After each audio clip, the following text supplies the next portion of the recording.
My Lord and my God, I firmly believe that you are here, that you see me, that you hear me. I adore you with profound reverence. I ask your pardon for my sins and grace to make this time of prayer fruitful.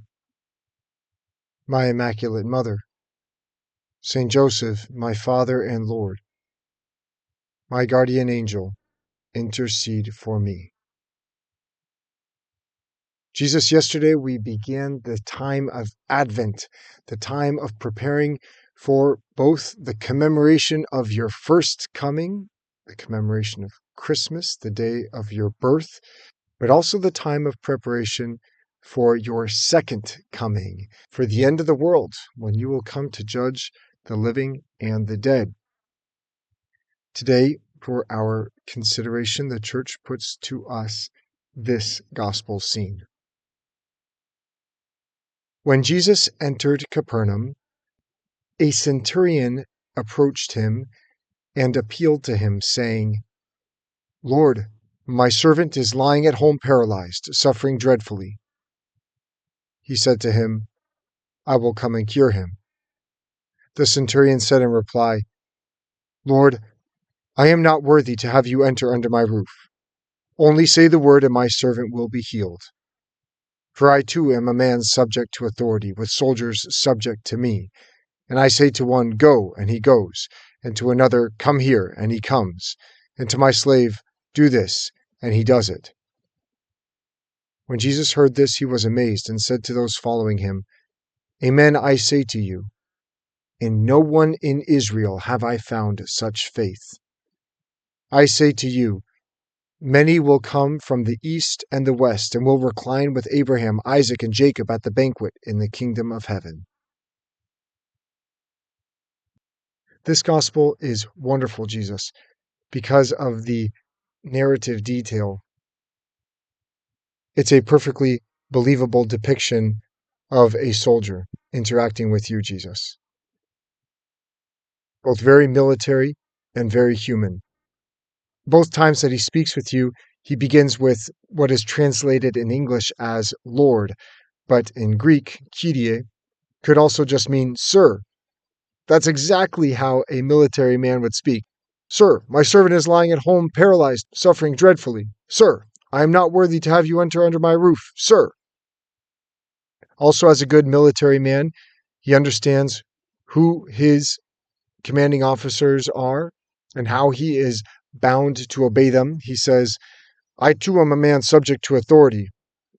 But then he also recognizes his own rank and his own authority over his soldiers. He says, "Go," and his soldier goes. He says, "Come," and another soldier comes. And he says to his slave, "Do this," and he does it. I imagine Jesus, when the centurion got to this point of his explanation to you, that when he said, "And to my slave, do this," and he doesn't, maybe the centurion even choked up a bit because he inadvertently thought of his servant who was sick and dying back at home. Both very military and very human. There's a whole bunch of things, Jesus, which are striking about this particular passage of the gospel. The church finishes today's gospel reading at verse 11 and leaves out the ending. It leaves out the miracle. Let's read them real quick. "I say to you, many will come from the east and the west and will recline with Abraham, Isaac, and Jacob at the banquet in the kingdom of heaven, while the sons of the kingdom will be thrown into the outer darkness. In that place there will be weeping and gnashing of teeth." And to the centurion Jesus said, "Go, let it be done for you as you have believed."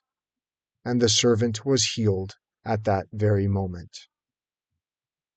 It's curious, isn't it, Jesus, that the church would leave out the finale of this whole scene. It leaves out the miracle. We don't actually get to read about the servant of the centurion getting cured. The focus is decisively not on the miracle. The focus instead seems to be how the centurion recognizes that he is unworthy of your company and your presence. 2, his faith in your power to save his servant. And 3, what you say at the end of today's gospel reading, that many will come from the east and the west and will recline with Abraham, Isaac, and Jacob at the banquet in the kingdom of heaven.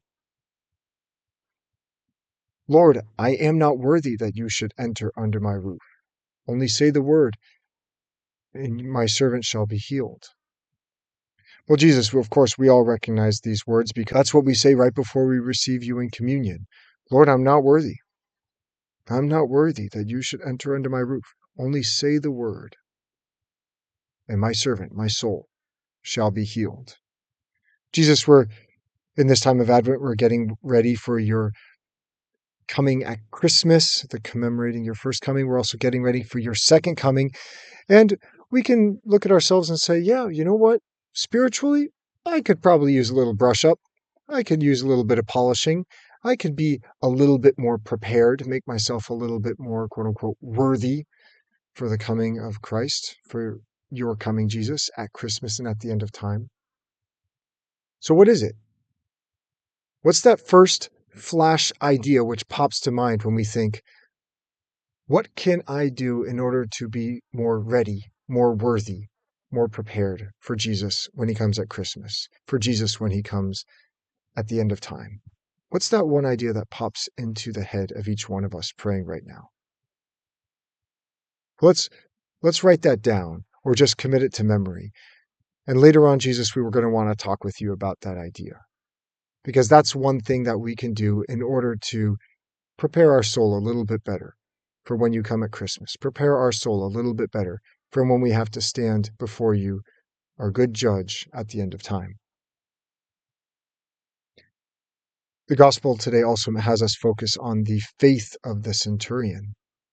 He trusted you, Jesus, that you would be able to work this miracle, that he trusted that you could cure his servant. Jesus, earlier we were thinking about what we could do in order to be a little bit more prepared, be a little bit more worthy for your coming. But let's just remember the second part of what we say right before communion. Only say the word, and my soul shall be healed. So maybe Jesus actually, in order to prepare ourselves, in order to make ourselves more worthy, maybe it's a good thing to ask ourselves and decide to make efforts to be more ready, to be more worthy for your coming. But I think first and foremost, we need to ask you, Jesus, help me to be ready for when you come into my life. Jesus, help me to be worthy of you and of heaven. It's a prayer of faith. The third thing that today's gospel has us focus on is on this eschatological banquet that you mentioned, that many will come from the east and the west and will recline with Abraham, Isaac, and Jacob at the banquet in the kingdom of heaven. This reminds us, Jesus, of another parable that you tell in which someone shows up poorly dressed for the wedding banquet of the king, and he is thrown out for not being well dressed. Once again, Lord, this brings us right back to being ready, being worthy. How would you like us to prepare, Jesus, for this Christmas? How would you, Jesus, like us to prepare for the end of time? Jesus, make us ready, make us worthy for the banquet in the kingdom of heaven. I thank you, my God, for the good resolutions, affections, and inspirations that you have communicated to me in this meditation.